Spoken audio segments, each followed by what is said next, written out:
Came asking him to use his skill in directing a presentation for the coming interspecies conference.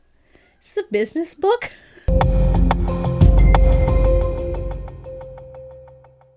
Hello, welcome to Sound and Fury Book Reviews. As usual, I am Tina. This is going to be a very informal video of a small classic sci-fi book haul that I got today from Value Village. I got all of these books plus a puzzle for $12. So that's an amazing deal. So what did I get? I got, some of these are fantasy. I got Andre Norton's Flight in Victor, which looks pretty cool.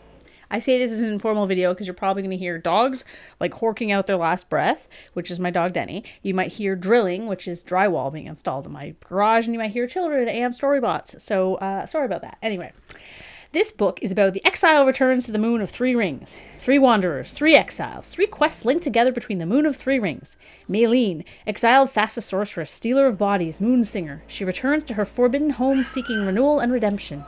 Crip Vorland, telepathic starman in a forerunner's body. He seeks to stop pirates from plundering the galaxy's most ancient heritage, the most fearsome weapons. Fairy, a hunchback child with no memory of a past nor hope for a future. His only friend is venomous hunting pet.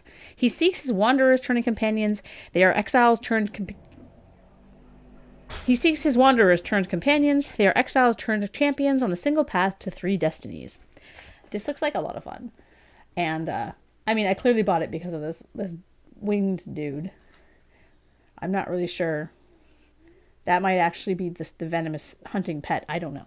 We'll have to find out. I got Clifford C Max Time and Again. Look at that guy. The cool thing about this one is that it's the first printing. At least it says it is. There's no other information about other printings. So 1951. Pretty cool.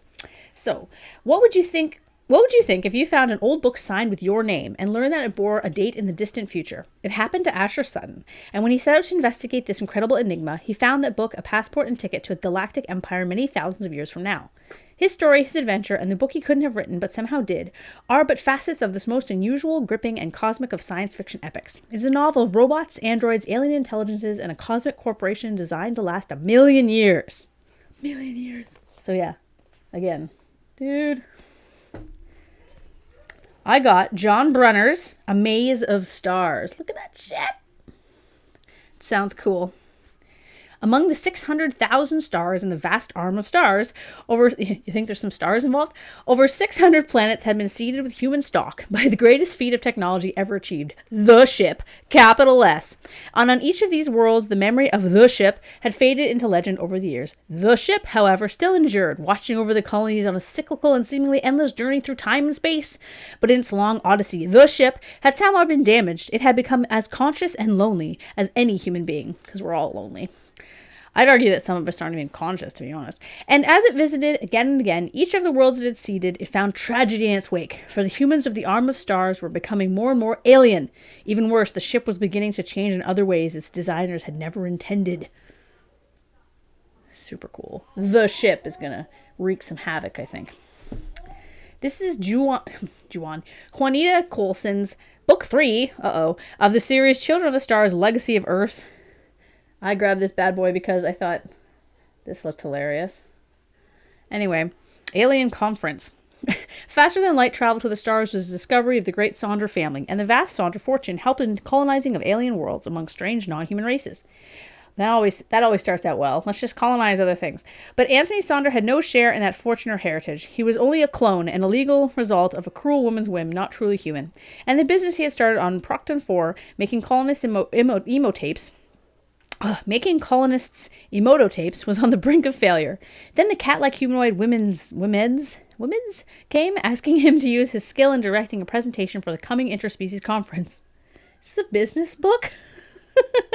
And once he saw Uray, their beautiful, almost human-seeming star, he could not refuse, so the job seemed impossible and led to endless trouble. Yep, giving presentations. Pretty impossible. But all that was simple compared to what he found at the conference. Capital C. There he ran squarely into the middle of a secret war between women's and equally alien vaginas, fought across the bodies of his bitterest enemy and his best friend. I don't really know what's going on in this. That ship looks cool because it looks kind of like a bird. The one in the back.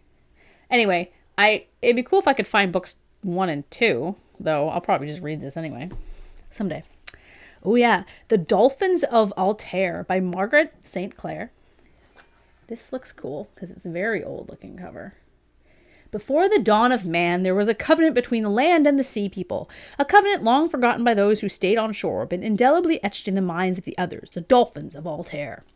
Now the covenant had been broken. Dolphins were being wantonly sacrificed in the name of scientific research, their waters increasingly polluted, their numbers dangerously diminished. They had to find allies and strike back. Allies willing to sever their own earthly bonds for the sake of their sea brothers, willing if necessary to execute the destruction of the whole human race. I have a feeling this is a very environmentally focused book. I mean, I'm down for it. I'll talk about that one last. Okay. Pauline. There's a lot of women authors today, actually. I didn't do that on purpose. It just kind of randomly happened. But that's cool. Pauline Gedge. Stargate. Was this Stargate? I didn't even know what this was called. I just liked the cover. What's up? Oh, thank you, honey. Someone brought me my tablet. Do you want to be in the video for a second? Nope. Run away. Okay. At the earliest dawn of the universe, the World Maker unleashes terrible wrath on his subjects. One by one, the Sun Lords have been tempted by forbidden knowledge, and one by one they have fallen from power and had their kingdoms sealed off from the cosmos. What was once a creation untouched by mortality and resplendent with beauty has succumbed to corruption. As we all do. As the last desperate bid to save their worlds, the Sun Lords must become mortal and brave the revenge of the World Maker. I really actually don't understand what's happening in this book, but it seems interesting. Look at this blue alien person. Look at that hand coming out of it. It's going to grab the portal. Look what I got. I found a very beat up, badass old copy of Earth Abides, which I read a million years ago, which is basically, it's the post-apocalyptic story, and it's fantastic, and you guys should really read it. I will read it again in order to do a review, probably at some point. It's very good. Anyway. And another post-apocalyptic book. I got Andre Norton's Daybreak 2250 AD. Look at that guy and that cat thing. There's a cat, yeah.